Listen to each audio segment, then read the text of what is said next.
Assalamualaikum warahmatullahi wabarakatuh. Kita masih berada di dalam bahasan karakter building. Kapankah kecerdasan manusia itu bisa optimum? Kapankah kreativitas itu bisa muncul? Kapankah kolaborasi, inisiatif, dan hal-hal bagus itu bisa muncul? Dia tidak bisa muncul ketika kita dalam keadaan negative thinking. Dia tidak bisa muncul ketika kita dalam keadaan sedih, marah, atau kecewa. Jadi apa kesimpulannya dalam bangun karakter building? Yaitu membuat kita senantiasa berada pada posisi stabil, pada posisi alfa, pada posisi optimis, pada posisi syukur, pada posisi semangat. Inilah kunci dari karakter building. Kalau kita tidak berhasil berada pada posisi tersebut, niscaya tidak akan ada kreativitas, tidak ada nilai-nilai kemuliaan karena terkunci oleh amigdala yang membuat kita tidak mampu mengeluarkan inisiatif-inisiatif pada titik pusat orbit fitrah yang harus menjadi petunjuk atau cahaya dari dalam diri kita. Robert K. Cooper dan Ayman Sawaf berkata tentang teori kecerdasan emosi. Duduklah dengan tenang, pasang telinga dan hati Anda. Keluarlah dari pikiran Anda, masuklah ke dalam hati.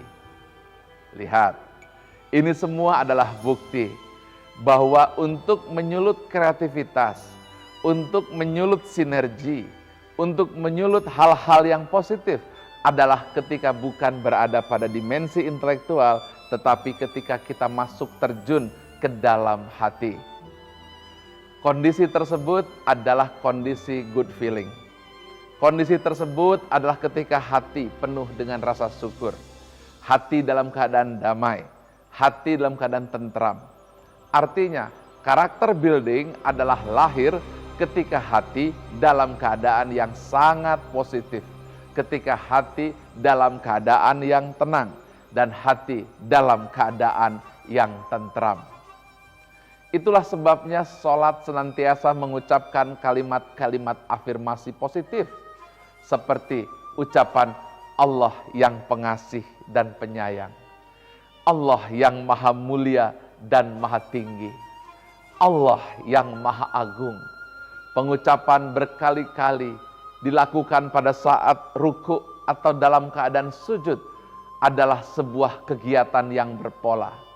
Ingat bahwa alam bawah sadar lahir ketika seseorang merasa tindakan yang berulang-ulang dan berpola, yaitu tindakan kinestetik yang mempergunakan rasa dan pengalaman. Itulah yang akan membangun pikiran-pikiran yang senantiasa tentram, pikiran-pikiran yang senantiasa positif. Ingat, begitu banyak orang-orang yang tak mampu mengendalikan hal ini. Tekanan-tekanan yang luar biasa. Bahkan hasil riset membuktikan, lebih dari 75% orang menderita gangguan jiwa dari ringan hingga yang berat. Mengapa? Karena tekanan-tekanan yang terjadi. Salat adalah penolong. Salat adalah solusi. Salat adalah pengucapan kalimat-kalimat afirmasi yang positif. Salat adalah energizer. Salat adalah mengisi jiwa. Salat adalah repetisi afirmasi yang berujung pada tingkat kesadaran manusia dalam keadaan yang tenang. Inilah makna salat khusyuk untuk membangun karakter manusia yang unggul. Saya adalah atlet karate. Saya tahu kapan akan menang dan kapan akan kalah. Anda tahu, begitu kita panik, tak bisa keluar jurus yang sudah kita latih bertahun-tahun, semua seolah hilang percuma. Mengapa? Karena amigdala yang membuat kita berpikir, khawatir, dan takut. Itulah sebabnya sebelum bertanding karate, maka karateka harus duduk mukso dengan tenang. Duduk tenang, pasang telinga hati, keluar dari pikiran, masuk ke dalam hati, barulah hajime dan bertanding. Itulah sebabnya Sebelum sholat kita diminta untuk takbiratul ihram. Tenang sesaat, kemudian tenang, pikirkan. Setelah itu kita niat, baru setelah kita siap, kita angkat tangan kita seraya berucap Allahu Akbar.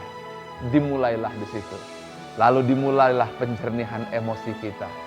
Innas sholati wa nusuki wa mahyaya wa mamati lillahi rabbil alamin. Dengan cara seperti itu, mekanisme untuk membangun meta kecerdasan tercipta ketika seseorang melakukan sholat yang khusyuk. Assalamualaikum warahmatullahi wabarakatuh.